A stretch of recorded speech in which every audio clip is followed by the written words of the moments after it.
This is Believe Me right here on Stadium. Cam Rogers coming at you. I'm alongside sports betting analyst Kasey Hudson and one of the legendary handicappers in history, Brandon Lang. We are breaking down the divisional round in the NFL, and then later, time permitting, we'll talk about some odds for the next head coach, potentially for the Cowboys and potentially for the Eagles. We'll have a conversation about that later. Hello, everybody. Kasey, how are you? We'll start with you. I'm doing good. It was a wild weekend, that's for sure. I learned my lesson against betting against my team, but I'd rather be wrong any day of the week. Brandon, hats off to you and seeing the Eagles for who they truly were. Brandon, great weekend for you, sir. Well, it's funny. We do the show and tape it on Tuesday or Wednesday, and so we give out picks on Tuesday or Wednesday. And then I think I gave out Cleveland on Tuesday or Wednesday. And then as the week progressed, I looked at the game closer. The defensive numbers of the Browns defense on the road, they were averaging 32 a game. And I got on Houston big on Saturday at BrandonLang.com. Sunday, the Rams hung in there, should have won the game outright. How there was no holding penalty called on the 3rd and 14 is mind-blowing to me. Clearly, the jersey was held. No call. Once again, officials factoring in to a critical situation that probably cost the Rams the outright win. And then Monday night with Tampa Bay. So it was a massive, massive weekend at BrandonLang.com, which is huge because getting off to a 3-0 wildcard weekend on the website is very, very, very important. So as easy as the games kind of felt to me to get on the right side last week, other than the Buffalo KC game, which we'll talk about, these other games, the Ravens and Texans and Niners and Green Bay, and then the other one over in the AFC with why am I drawing a blank? It's Bills Chiefs, and then Ravens, and so it's tight lines. So it'll be interesting to break these down. Well, very interesting here because we have two games with spreads approaching 10, one approaching 7. So very interesting to see that in the divisional round. Let's get to it. Texans and Ravens to kick off the weekend. And Kasey, my Ravens, all right? I know them well playing in the opening weekend, especially when they are the number 1 overall seed and they lose to the Titans and Ryan Tannehill. So here we go. They're laying 9 against CJ Stroud. Mark Andrews potentially coming back here for Baltimore. Big number, though. What's the move here? Yeah, I don't love the swing of this number after seeing Texans defense show up as well as they did versus the Browns. Now, of course, you don't expect Joe Flacco to throw as many picks as he did, and you don't expect Pick City to completely take off, but I do not want to underestimate how they'll build off of that confident performance. I see this being a much closer game. Something that I did notice is how much play action the Texans did so efficiently and so effectively, and the Ravens defense is very groomed against this, hence their ability to play against a 49ers team that jams that down your throat. But because of this, I think we're looking at a much closer game. I love what CJ Stroud has done. I want to root for the Texans here. Ravens, great against the spread record, but the thing that stands out to me most is that they're 1-3 against the spread when they are 7-point favorites or more. Don't like the spread here. Going to go with the under yet again, under 44 total. Feel a lot about that. You want to check out some money line options. Ravens first half money line. I like that. Yeah, and you know what, Brandon, if you extrapolate even further, Lamar Jackson as a favorite of more than 7, like in his last 20 games, it's not a good record. No, they met week 1, and that was Stroud's first start of the year. And although the Ravens won the game 25-9, Houston moved the football on them. It wasn't as big a disparity in the final score as people would be led to believe. So for me, when you do what Houston did against the number 1 defense in the NFL, and granted, the Browns' numbers on the road were skewed defensively than they were at home. I get that. But that performance and the command that he had with the offense, only 4 incomplete passes for the game. I just don't know if you can turn away from the underdog here. I just don't. I just think they're a team playing with a lot of confidence. And even in garbage time, you could get a backdoor touchdown on that 9 number. So my lean here is on riding the red-hot Texans plus the 9. I went against them when they played Indianapolis. Last game of the year, they got me. I was with them last week in the blowout. I'm going to jump on the 9 here. Yeah, I'm with the 9. I like the under as well. I'll take both of those plays in that game. By the way, the number maybe 24 hours ago was 9.5 for the Ravens. So maybe some sharp money coming in early in this week. Okay, let's talk about the Packers and the 49ers. Brandon, all right, here we go. Like, I was all over Dallas -7 a week ago, and my God, Mike McCarthy needs to go. Dak, I don't understand what happened there. The Packers, yes, they were fantastic on offense, but the defense still gave up a lot of yards, especially yards per play. So 49ers laying 9.5 in San Francisco. What are you doing here? As embarrassing a performance in the playoffs I've seen in my 30 years of handicapping game. Yeah. They came out lethargic. They came out with no energy. The 3rd and 4 to CeeDee Lamb on the first possession, just a hair off. Dak just did what Dak does in the playoffs. And so it's very easy to put the cart in front of the horse and say Green Bay is just going to carry that over against the Niners. And I'm an underdog guy. I get it. And they're begging you to take Green Bay off that performance that they just had. Tampa Bay went into Green Bay, and Baker Mayfield had a perfect quarterback rating, and that struggling Tampa Bay offense beat them 34-20. I think it was more of Dallas just being overrated all year long than what Green Bay did. I give Jordan Love a ton of credit. I give Matt LaFleur a credit for the game plan and attacking. But at the end of the day, I think the whole world's going to jump on Green Bay here, and I just get this sneaky suspicion that the Niners are going to win by 10 points or more. This is a whole different beast. The scheme of what the Niners do is differently. The Niners D-line at home differently. The Niners can stop the run once you take play action away from Jordan Love. Now it's a whole different ball game. As good as Green Bay looked last week, it's very easy to jump on them this week. I just think from an X's and O's and matchup standpoint, I think everything favors the Niners here, and I think they make a statement and they cover that 9.5. Yeah, I think Vegas, Kasey, really is begging you to take the Packers. Remember when the Cowboys were 3-point dogs? They went into San Francisco and got blown out. Now we're talking about 9.5 here.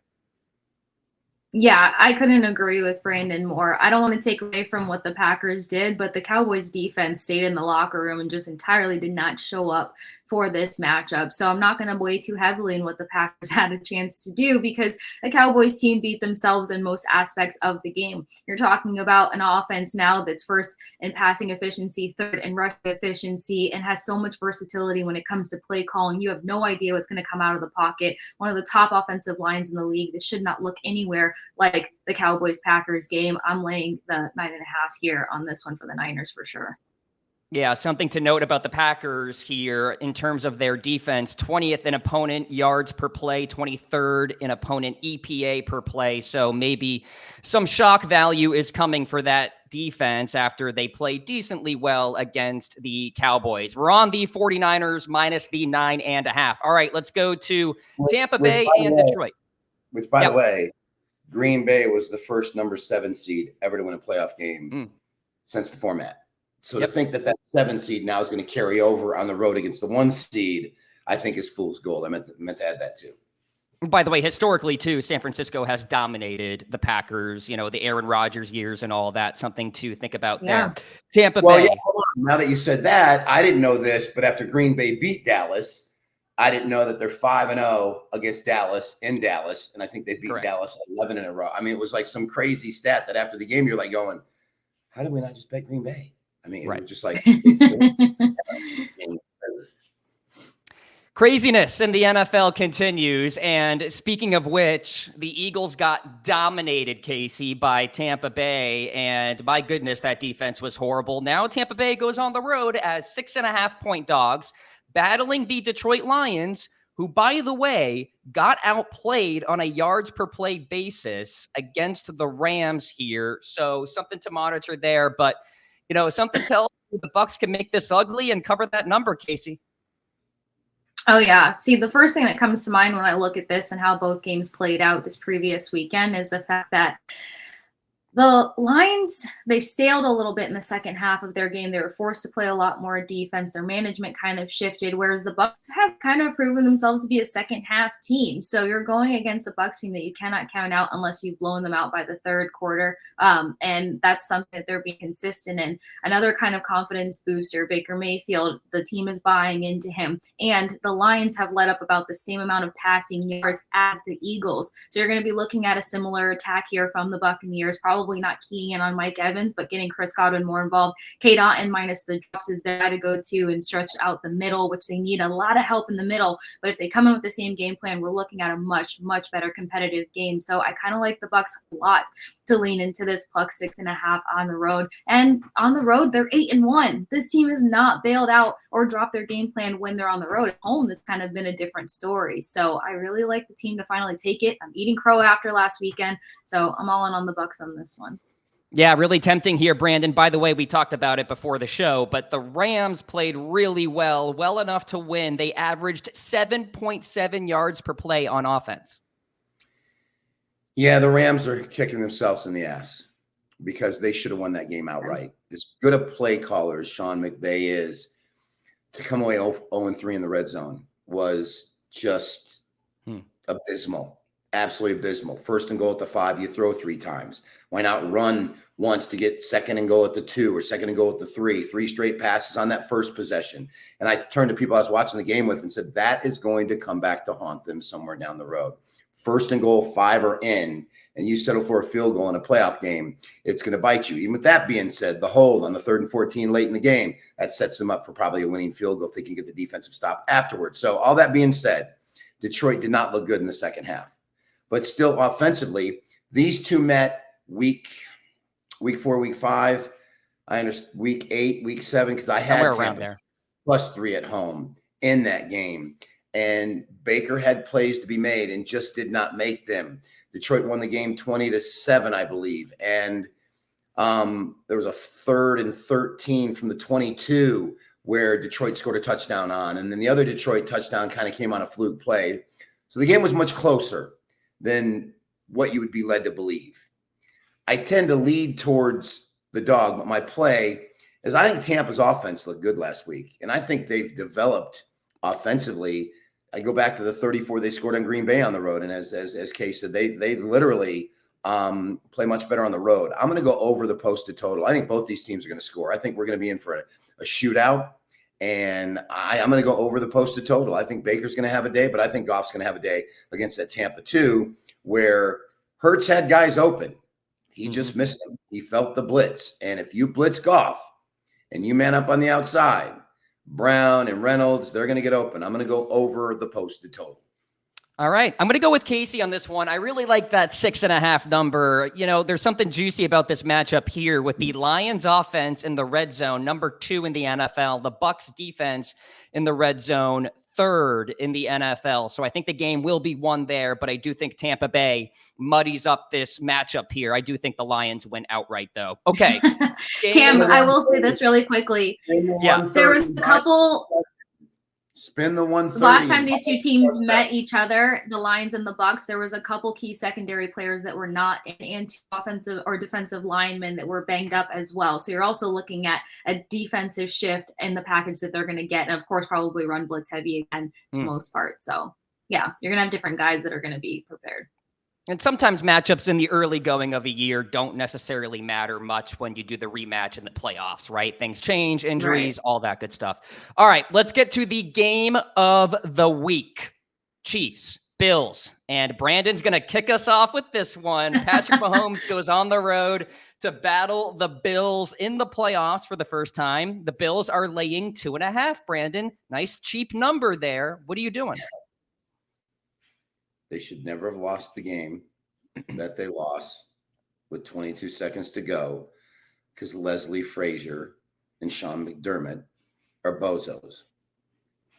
Let's just give Tyreek Hill 20 yards cushion to run straight down the field. So I had Buffalo in that game. I'm still pissed about it. You literally could have just taken all 5 defensive backs, and as soon as the ball was snapped, just grab the receivers. 5-yard penalty. Snap it again. 5-yard penalty. Snap it again, 5-yard penalty. Snap it again, 5-yard penalty. Game's over. Game's over. Just game's over. So Painful bad beat. Leslie Frazier's gone now. Good riddance. I hope he's running some car wash in South Central Los Angeles. So that being said, they beat him in the regular season. I had Buffalo in that game with the offsides, the lateral, the whatever. I had Buffalo in that game.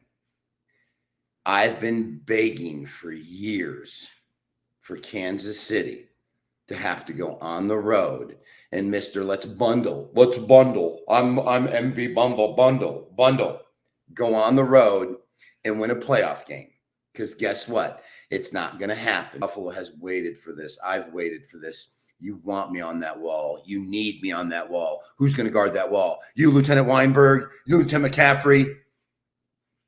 Buffalo Bills, -2.5. Send the Chiefs and Kelsey and Taylor Swift. Buffalo, -2.5. Andy Reid eats himself into a food coma to play right back and goes to the hospital. Bills, baby. Bills. Well, closed captioning is going to have their work cut out for them with all this colorful language here. Kasey, Brandon going with the Bills. Are you with them? I'm with him. I don't really know what I could add to that aside from the fact that I haven't been on the Chiefs train at all this season. They've been one of the most inconsistent teams aside from their defense showing up here and there, but I'm not going to give credit to a team that beat up on a banged up Dolphins team. And I want to say they only put up 26 points. And I know you're thinking only 26, but still they had their top defensive players out of contention, and offensively they were too banged up to even try to produce. I love Josh Allen in this position when he's healthy and taking care of the ball. He's so lethal. He's so fun to watch. Of course, one of the top props to take is probably the rushing yards for both of these QBs, but I'm laying the -2.5 for the Bills on this one. Something to consider here about last week and Buffalo. The defense gave up 324 yards to the Steelers. So there were some gashes there on that defensive side with Pittsburgh having success. So something to monitor there. Brandon, you mentioned Taylor Swift. Kasey, where do you stand on Taylor Swift getting the coverage in these NFL games? Because something tells me she doesn't want it, but then you have people complaining on the internet anyway. Yeah, I mean, look, here's the hard part. Whether she wants it or she doesn't want it, it's the people directing the cameras that have to cease and desist at this point. No other girlfriend in the league is getting a complete walk-up OOTD every single time they show up to a game. And aside from giving credit to, Kirsten for making such a bomb jacket, I don't need to see Taylor Swift arrive every single game. And I'm not a Swiftie hater. I just don't need to see it. I don't need to see her dancing in the box. I don't need to see any of it. And I feel like a lot of that has just taken away from the enjoyment of watching the Chiefs. And especially if you're not a Taylor Swift fan, my God, what a turnoff that is to consistently have to see what is Taylor up to. She's watching her boyfriend play football. Let's just leave it at that. So I'm over the Swiftie coverage. I'm over the walk-ups. And could be a mega celebrity to other people, but she's not the person that just gets me completely out of character. So I'm overseeing it. Yeah, if that Golden Globes host and that joke was any indication, I don't think Taylor wants the attention. Brandon, what say you about all this? We have the time, so I'm stretching this out a bit. She loves the attention. She welcomes the attention. That's why she's going to the games. She knows the camera is on her. She is a superstar. All superstars love the attention. Hence the reason why she decided to date an NFL player to steal the attention. She has also turned this guy's hands into bricks because he has more drops this year than any year he's played in the NFL. He also fumbled in the Eagles game at the 5-yard line to cost Chiefs a win there. So, yes, she is all about the attention. My girlfriend says if I see Taylor Swift one more time, I'm boycotting watching the Kansas City Chiefs. I said, we have to wait, and we turn the game off. So there we go. I think a lot of people feel like that. Yeah, I think a lot of people feel that way. It's just too much. All right, guys. We'll talk more Taylor as the season goes on, maybe, potentially. But I do want to touch upon... It's over after Sunday, bro. So there you go. That's true. That's true. All right. The Dallas Cowboys, we talked about them earlier, guys. Right now, Mike McCarthy is still the head coach of this team, Kasey, but it's hard to ignore that performance a week ago. We've got odds for the next head coach of the Dallas Cowboys if McCarthy is fired and Bill Belichick is the favorite at -175. Bobby Slowick at +550. So big gap there. He's the OC for the Texans. Mike Vrabel at 6-1. Jim Harbaugh +650. Dan Quinn 8-1. First of all, Kasey, does McCarthy get fired? And then if so, who's the head coach? Yeah, I think McCarthy's about to get sent to the door here. We've seen how quickly the Cowboys don't want to take responsibility even higher up for their decisions. So it comes down to the head coach being on the chopping block consistently. You got a lot of great coaches that are in search of their next position right now. Bill Belichick is Bill Belichick. I'll never go against what he has done in his years in the league. But as for him being the right coach for the Cowboys, I'm not sure I'm leaning towards it too much. I saw what it's like to have a guy, Tom Brady, come out of his system, apply that system elsewhere to different caliber players. When the Bucs had to learn no huddle and a lot of other things, it kind of took away from the strong suits and the skill sets of the players all on that roster. So I'm not sure that I see Bill Belichick taking that no huddle system that he loves to run, applying that to the Cowboys. You got young guys out there. I don't know how he really feels about mobile quarterbacks, and I don't know how much that's going to help his system and how he's going to move things along. And Cowboys want a turnaround, so he also doesn't have much wiggle room to get these players on board. I kind of like Vrabel a lot here. Player that played, he's got the respect of the players, and we're kind of seeing a trend in coaching these days. When players want to play for you and you've got that player protection aspect to your coaching, these guys tend to just show off in a whole different manner. So I don't love the system that Belichick would pull in over here. Not much play action either. And I think that the versatility that the Cowboys play with right now, a little bit of everything, they're going to want to maintain that. I like Vrabel too, because you're going to see a lot more tight end action. And one of the best games I saw the Cowboys and the Bucs play against one another, they ran a lot of 2 tight end sets, and we were in for a great game. So I think that they can just kind of lean elsewhere here. So I'm going to go the plus, what is Vrabel? Plus 600 here. And yeah, I'm going to take the 6-1 on this. I love his attitude as a head coach as well. What do you think, Brandon? -175, the book is showing for Bill Belichick to be the head coach of the Cowboys. Is he a fit? Bill Belichick wants to get to Don Shula's record and have a chance to win a Super Bowl without Tom Brady. There's only one team out there that's looking for a head coach that has all the pieces and is ready to win now. It's the Dallas Cowboys. Bill Parcells went there, got along with Jerry Jones. Belichick can go there and do the same. If he wants to win now, which he has to, because he wants to break Shula, the Cowboys are ready to win now. They just are. They just don't have the right coach. That's my answer. Great answer. So you think Dak stays? Both logic. Oh. What's that? I said, so you think Dak stays? I think Bill Belichick turns Dak into a winning quarterback. Yes, I do. I don't think the offensive system right now fits Dak. I think he's gonna change everything for the good, because something has to change. So there you go. Mm-hmm.